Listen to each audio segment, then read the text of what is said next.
Hello guys, we are back with our next lecture. In this lecture, let us go through the next topic, that is minimal cover or canonical cover, guys.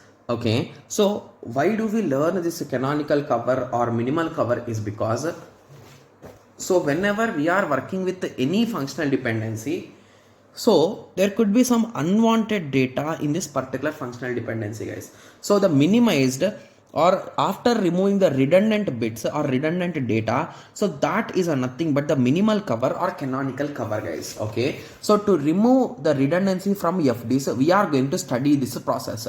So this is a step by step process, you can assume in that way. Okay, so for easy understanding, let us directly go through an example, guys. So from the example, I am sure that everyone will get a clear idea with respect to this particular topic. Okay, yes, so let us start.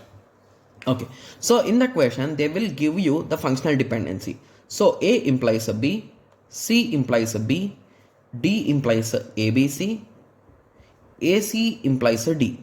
So first step what we should do is minimize this thing, guys. So what do I mean by minimizing? So separate them as much as possible. So A implies a B is a single item. So here also you are having one item, here also you are having one item. So we cannot minimize it any further. C implies a B, one item, no further simplification. D implies A, B, C.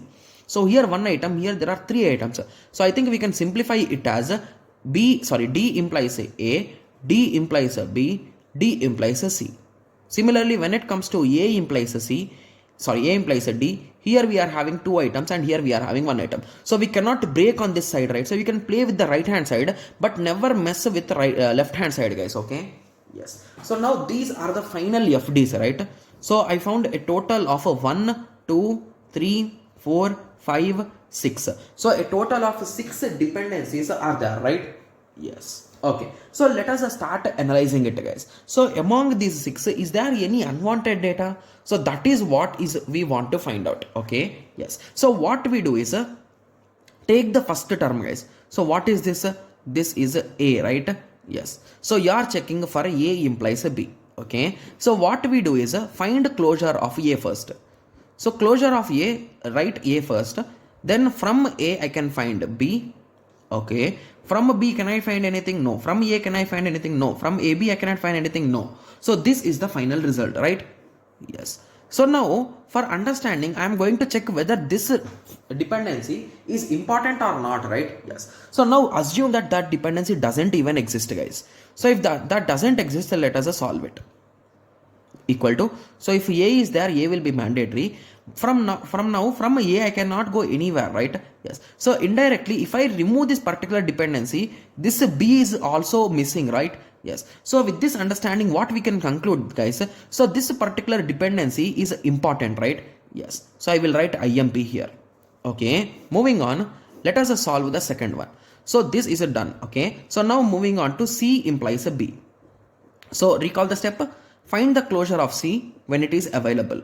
So from C, the first thing is write C again. From C, I can find B. Okay. So is there any other chance, guys? No, right? Yes. So now assume that this dependency doesn't exist and solve the question. C closure. So C is mandatory. From C, I cannot go to anywhere. So here also, if I remove this C, there is one missing. So that is the reason why this is also important. Okay. Moving on, D implies A. Okay, so when it comes to D implies A, find closure of D. Okay, so closure of D is first of all it will be D. After that, from D I can find A, from D I can find B, from D I can find C. Okay, so now let us try to remove this. So if I remove this, let us start. So D closure. Okay, so from D, D is mandatory. From D I can find B, from B I can find C. Okay, so from D, B, C, can I find A, guys? No, right? Yes. So again, there is one missing item here, right? Hence, this is also important. Okay. Moving on. Okay. So moving on to the next part. So this is also done. So now D implies a B. So concentrate, guys. So from D, I can find the same thing, right? So D, A, B, and C. So now without this particular equation, so if I remove this thing, so from D, I can find D first of all, then I can find A, then I can find C. So from A, I can find B also. So indirectly, even after removing this 4 or D implies B, I was able to get the same result, right? So with this understanding, what we can conclude, this particular guy is not at all important, guys. He is not important. You can remove this particular guy now, right? Yes. Okay. So now let us continue. So the next step is a D implies a C. So let us just test this also. So closure of D is nothing but D, A, B and C. So now what is a closure of D without this statement? So if I remove this, okay, from D I can go to, okay, so from D I can, from D is mandatory. From D I can go to A, from A I can go to B. So from anywhere I cannot go to C, hence this is missing, right? Yes. So this is also important. Okay. So now moving on to the last one, that is AC implies a D. So concentrate, closure of AC. So closure of AC is nothing but AC. From A and C I can find B. From AC I can find D also, right? Yes. So now closure of AC again. So AC is mandatory. So if I remove this particular last line, okay. So from A and C I can find B directly. So A with B or C with B. And now I cannot find D from anywhere, right? Hence this is missing. So this is also important. So now what is the conclusion, guys? So only one particular statement is not important.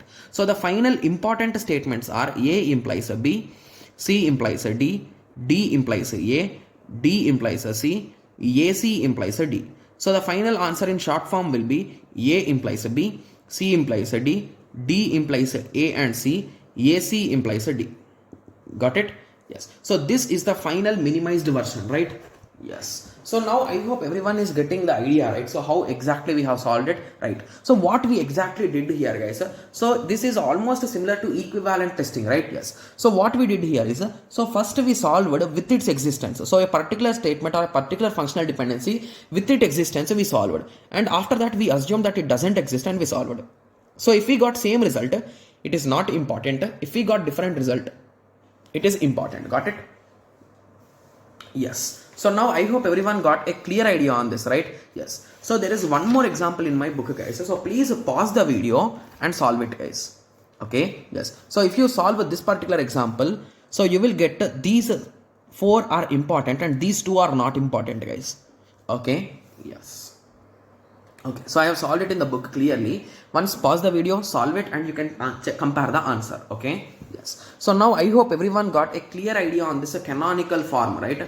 Canonical cover and minimal cover. Okay. Yes. So this is a quite easy problem, right? Yes. Okay. So now we are done with the basics of this particular functional dependency concept, guys. So now we will be moving on to the most important topic, that is the keys.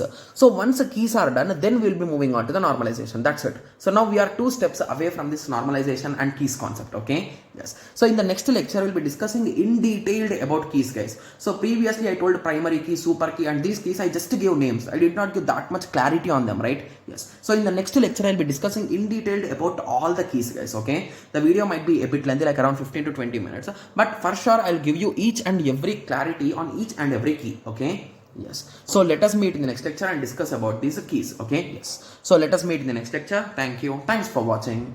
Like, share and subscribe for more awesome videos like this. Thank you.